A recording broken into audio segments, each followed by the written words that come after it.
Hi everybody, and welcome to the Sheffield Steel interviews, where we're talking to businesses that have really taken it to lockdown and not the other way around. Today I'm delighted to have Scott Knowles here with us from Playwerks and also Workflows. So hi Scott, great to have you on the call. Hi there, how you doing? You all right? Very, very good. So first and foremost, just introduce yourself, who you are, what you and your business does, so we can get an understanding. Yes, as you said, my name's Scott. I run Playwerks and also another company called Workflows. Where, if you describe us, we're a research and development business in software. Primarily, we started with Playwerks being in the game sector, but as you just noted there, we developed additional software called Workflows, which basically, if you describe it as business processing software, but for the masses. That's us. All right. So for the commoner like me, when you say business processes, give me an idea of what you mean. Yeah. So, for example, if we take a retailer as an example, their business processes might be stock control, stock management, staff training, event management, that type of thing. So, right from back end office to front end e-commerce or possibly EPOS information and till systems. We connect all that together, and that collectively, as well as running your own business, is known as business processing. Brilliant. So it's sort of like an ERP system. Exactly like an ERP system, yeah. Enterprise resource planning software, yeah. So you'll get all the information from a business. Yep. And then produce that from a reporting perspective, where you can look at... From all sorts, really, yeah. What I tend to talk to about clients is that what you've got is a bunch of data and a bunch of processes. And if you feed that data into the processes and connect these processes in a particular manner, what you'll get out there is good, informed information about what your business is doing at that time. So you can actually then look at a business as a trend and look at where it's going to in the future, and any live updates of where your products are going at that particular time. That's that sort of thing. That makes sense. Brilliant. So look, we're obviously talking about lockdown. These are the lockdown interviews where we know that the country's been affected from a health perspective. But at what point in time did you realise that there was going to be an issue commercially? It's an interesting question. I've been listening to your past interviews, and it's actually it was interesting to listen to the guys, because being entrepreneurs, being owning their own businesses, I found very similar traits as to how early we've been cottoning on to these sorts of things. And I can say that for ourselves as well. Chris, who's our operations director, and I both always keep one eye on the news. So we, although it might sound a bit odd or crazy, we kind of was watching the news back in January, would you believe? Not believing it would ever come here, don't get me wrong, but we were watching it thinking, wow, that's hit that, China pretty hard. So we had that in our mind, and then it was, it's hitting Italy. Ooh, that's a bit close to home. And so it was beginning of March, when, a little bit before beginning, probably mid-April, when we're thinking, actually, if this hits the UK, what does that mean for, first of all, our clients, and then for our future prospective clients? So we were pretty hot and quick on it, thinking, what do we need to do? How do we need to adjust ourselves? Obviously, we've been in touch with yourselves and winning relationship. We thought, right, let's bring Action Coach John on board to help us deal with the business side. But we've got to really think about, if a lockdown happens here, how do we cope? How can we cope? As it happened, one of my staff members, his girlfriend literally came from Tenerife. So this was like a couple of weeks into March, but before the lockdown. And there was news in Tenerife that had hit Tenerife. And so one of our staff just said, look, I'm going to go in lockdown for 2 weeks. This has happened. I think it's wise. I went, not a problem. Let's do that. Let's all do that. So we went on lockdown in one respect, 2 weeks before the actual government said, let's go on lockdown. So we took everything home. We got to set things up at home, ready to work from home, expecting the worst. And then, as you know, 2 weeks later, it did. The lockdown came and said, right, you cannot work anywhere. You've got to work from home. But we were prepared, and given that preparedness, we were able to go back to our clients and said, look, these are the software you might like. These are the processes that we've gone through, and these are the pain points that we've gone through. And I don't do it all the time, but we created some documentation, some nice snazzy PowerPoints that we sent out to our clients and said, you might want to follow this, that type of thing. These are the mistakes we made, but hey, look, we got through it all right. What adaptations did you make? So you went into lockdown 2 weeks early. Yep. So what things, because obviously you've got people that work for you, so what adaptations did you have to make? Home adaptations, in one respect, more than we anticipated, because if you think about it, we're IT guys, guys and girls, and you might think we're a bit geeky at home and we have all this set up at home, but we don't necessarily. So instead of 1 or 2 monitors now, I have 2 or 3 monitors and 4 monitors in some circumstances, and we connect it together. So I'm talking to you via obviously a camera, and around me I've got a spread of various different monitors. But it was about giving ourselves room within our own homes to be able to actually do the work. So there's always a work-life balance that has to occur, but when you're working from home, that's blurred, really, phenomenally blurred. Especially for me, because my house is not that big. I don't have a separate space here, a separate space there. So I really had to turn the living space around a little bit. On top of this, as you know, John, that my beautiful daughter, her mom was a key worker, and at the time, with everything hitting, we were seriously considering what our options were, and we knew that school was coming to the lockdown and schools were closing. So what we said was, we made a decision that my daughter would come and live with me back then for the foreseeable, which was a massive strain on everything really, on not just, we're not talking about business here as well, but on the way we live at home, the way the relationship currently worked between myself and her mum. And obviously that was upsetting for our mum and things like that. But what I needed to do was adjust the home even further.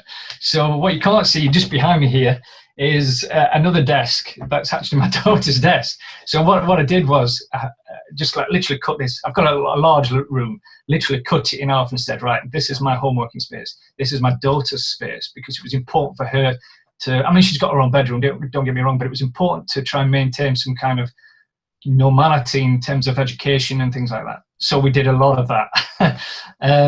And by doing this, that helped me go through that process pretty rapidly, and then be able to cascade it down to my staff and onto the clients. So the staff, for example, I was knocking on the virtual door, knocking on the virtual door saying, have you got this in place? Do you need this? What about your chair? In the back of your mind, you've always got the legal obligations of being a director and having the responsibility of that health and well-being for your staff. So that was critically important. I already knew that from my daughter, and health and well-being of myself and my daughter and that sort of thing. So I kind of cascaded that down to the staff and said, look, have you got a chair? Yeah, I've got a chair. It's all right. He does this. Are you sure? Because you know what?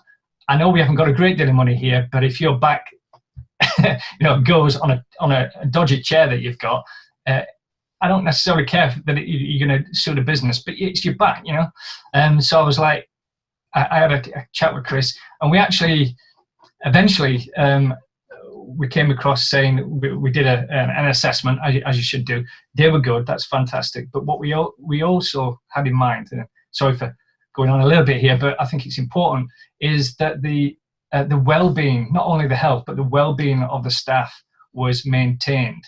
Although these guys and girls, they can work from home, yes, but they did enjoy that physical contact, the one-to-one, the communication of an office.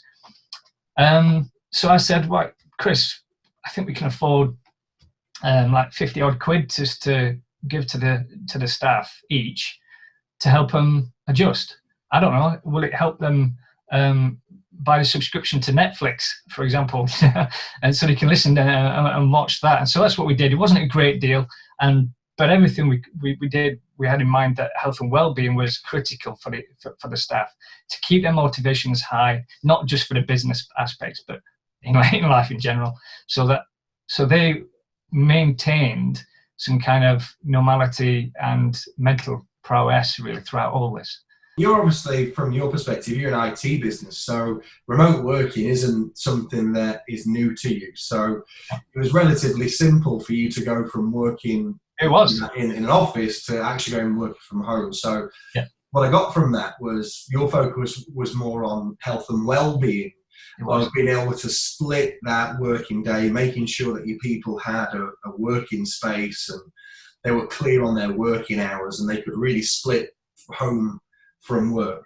I Yeah, love that, the fact that you gave them all 50 quid to get some adaptations done as well. yeah. You I can mean, do it that. wasn't a great Pay for deal. my Netflix if you want. Yeah, yeah, exactly. It wasn't a great deal, but actually, it wasn't just about being a token 50 quid, you know, here you go, here's 50 quid type of thing. It was me generally thinking, how much can we afford in a business that, and we'll come on to this shortly, how much can we afford to spend on little things? And it's the little things that mount up to the big things that help. So, yeah. Brilliant. So what's lockdown allowed you to focus on the business? What have you been focusing on over the last 10 weeks? You name it. As you know, John, I am a blue sky thinker. I live up here, and the business is kind of here. What I need is people around me and a team around me, and focus and not rigid necessarily, but processes in place. And so, what this past 2 months has allowed me and allowed the business to do is actually stick some time into developing the business, which was, if I'm brutally honest, was desperately needed. And we were getting around to it, don't get me wrong. It's not that we were necessarily ignoring it. It's just that so many millions and one things come up that you want to do that first. You don't prioritize, or you prioritize other things over other things. Well, it's the same case with everybody, isn't it? We spend all our time, Yes. all our time, effort, and energy looking after our customers, looking after our people. The one thing that always gets left behind is your own business. Right. So, including so many websites, as you see out there, you know, you might see an expert website designer, and they can create beautiful things, yet their own website is a mess. What's going on there? Like, it's an issue well known, and usually 9 times out of 10 businesses fall into the same trap. So for us, it was actually the 2 months, which has been 3 months almost now. The 2 months was, okay, what we need to do is plan as if we're starting afresh, starting anew, not rejecting any of our previous customers or the way we work necessarily, but if we were to do this right, and if we had a redo, what would we do? And that actually woke us collectively up. Thanks to yourself, an action coach, you know, putting the processes in place, the 90-day plans, and the task allocation and prioritization, the default diaries, you know, none of this existed necessarily on paper as a process to follow. It was all in the heads, which, quite frankly, my head is busy, so it tended to get squished. Well, look, it's the same with everybody. Everybody's plans are all up here. The problem is we never find the time to put them down here and actually rationalise it. And what I like about what you've done is, like you said, when lockdown happened, it happened a little bit earlier for you, and it was more about, right, knowing what we know now. If we were to start again, what would we do different? Yeah. And really creating that internal process going forward. I love that lockdown has actually has enabled you to be able to do that. Yeah, it's an odd, contradictory thing, and I think I've noticed 1 or 2 businesses actually in the same boat. Actually, more than 1 or 2 businesses, whereby the lockdown has, and I don't want to say this in one respect, I don't want to say it at all, but it's been positive. You've got to look at positive impacts in your life and on your business. You've got to keep that motivation. You've got to keep the positivity when everything around you is chaotic and in a chaotic state. And you know, we've had friends that got impacted by this. I say friends, not only business contacts, but they become friends, you know, through the years that you deal with them. We've had friends that have been impacted quite severely by this. We've also had, unfortunately, friends in the medical sector that have passed away that can be pretty hard to adjust.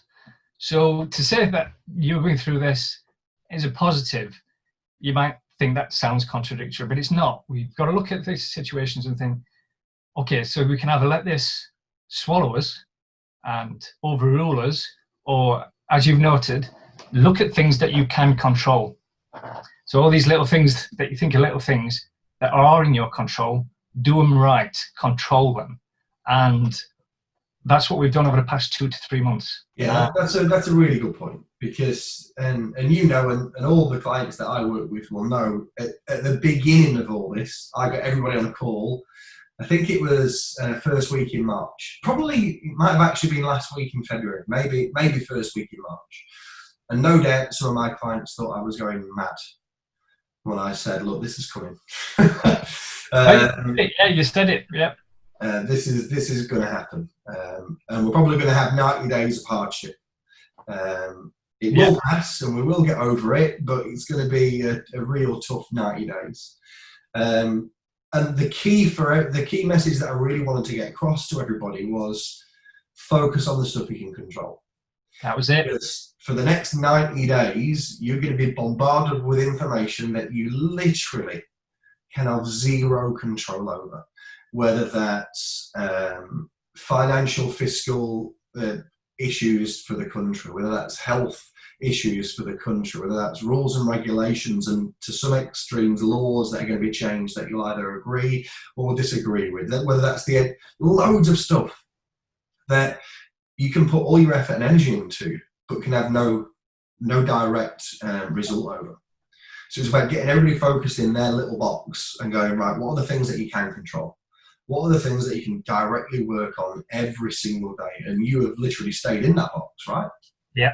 Yep. Always keeping a little eye on the outside a little bit. You don't want to self-delude yourself thinking, but yeah, you're darn right. And I think something that you also said that resonated with me a lot, and the group also fed back to us in the group sessions that we do, was stop listening to 100% of the news.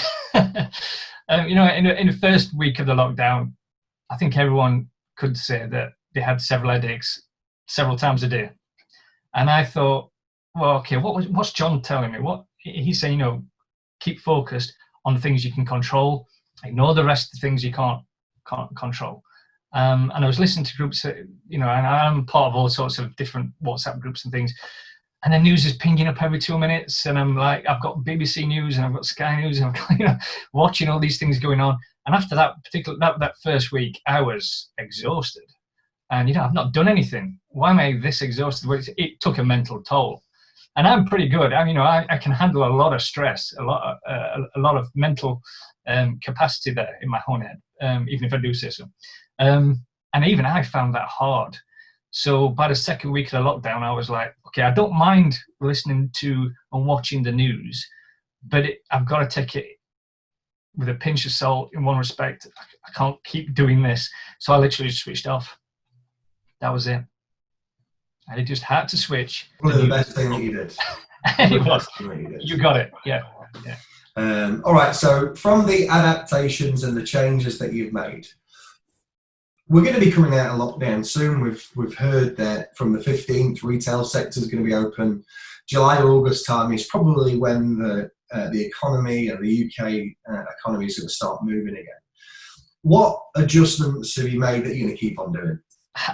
We've made absolutely masses of adjustments in terms of internal business processing, and I think, as I said, as I mentioned Chris before, Chris and I, we've kind of adopted this wholeheartedly, 100%. This by meaning action coach processes, and follow the mantra of working on your business, not just on the clients, but on your business itself, and making sure that everything in your head is being processed correctly, and you're following these processes. Chris hasn't necessarily been able to focus like I have 100% on this business.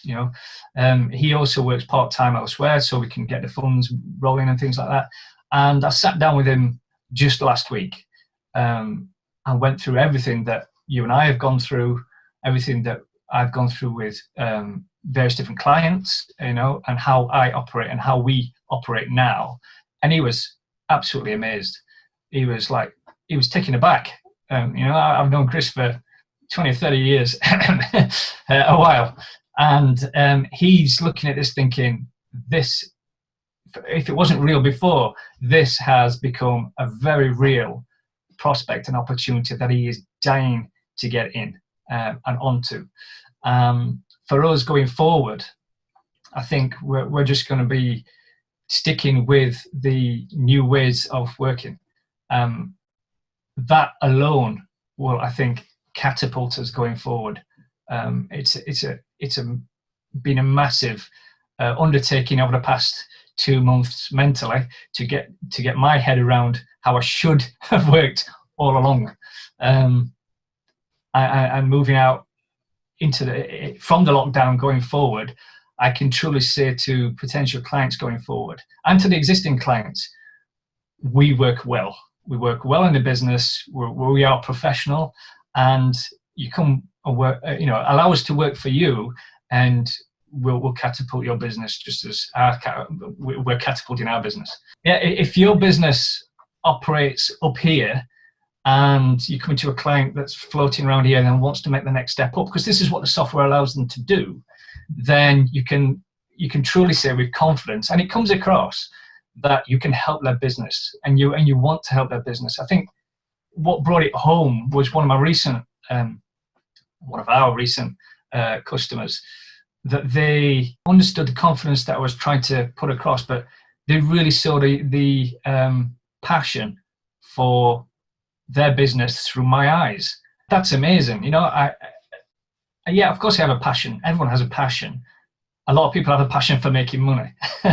Money for me is, and my operations directors probably slap me on my wrist in one respect, and you may do as well. For me, is a secondary. I like helping business. I like helping people. I like having an impact. And if you have that positive impact on a business, then that's the money just follows.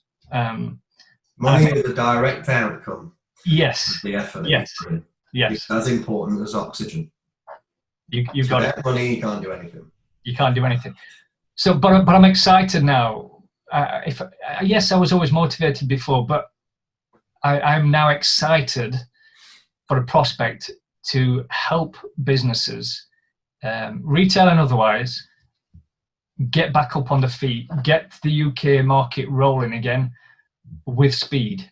I've seen a lot of businesses around me, and they're struggling, really struggling. And hopefully our ideas and the way we now operate, we can pass that on to those businesses and help them get a better footing and hopefully be ahead of the rest.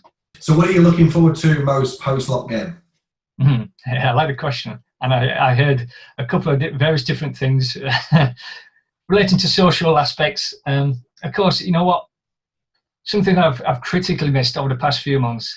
I've got a bunch of friends that we knock around with. Seems odd to say knocking around with. We're 40 odd years old, but we do.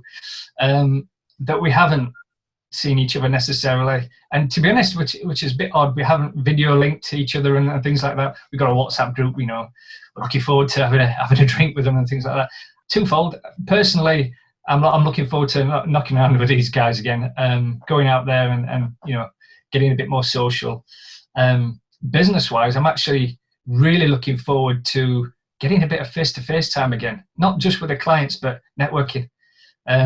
People might find that odd because they think, oh, nerdy tech guy, sat in the back room. But when you're running a company, you're not actually a tech guy. You're a business person. You're an entrepreneur. I like that word. I haven't made the millions yet, but what I do like about that is the social aspect of it.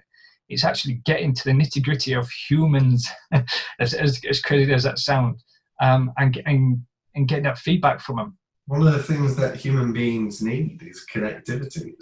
Yes. Our makeup. We need to be close to people. Exactly that. And I think this is why the mentality or the mental health and well-being of individuals around the world at the moment, but obviously I talk about the UK and Sheffield specifically, is that it does have a mental drain on you, negative wise, being in a lockdown for two or 3 months and beyond, of social distancing and things like that. So critically, while we have to maintain the social distancing and all the measures that are put in place by the government, what also we've got to bear in mind is that we've got to start the engine again. And not only from a business aspect but on a social aspect. Don't underestimate a 2 or 3 month total break of social liaisons and business liaisons. Mentally wise, you've got to kind of connect back in, and I'm really looking forward to that. I'm really looking forward to, even if I have to wear a mask and be 2 meters away from people, I'm really looking forward to getting sat down in front of people talking. I miss it. I think lots of people do. So the final thing then, what have you learned about yourself in the last 12 weeks? So this was the biggest lessons that you've had for you. Yeah, this is in one respect one of the hardest questions for me, because I don't think I'm that great at self-evaluating myself. I'm good at perhaps giving advice out, but not necessarily taking it and re-evaluating myself. So my biggest lessons for me is that I can take a break from the business. Over the past few years, turmoil, left, right, and centre, business, personal, I feel like we're on track for most of it. More on track than we've ever have been.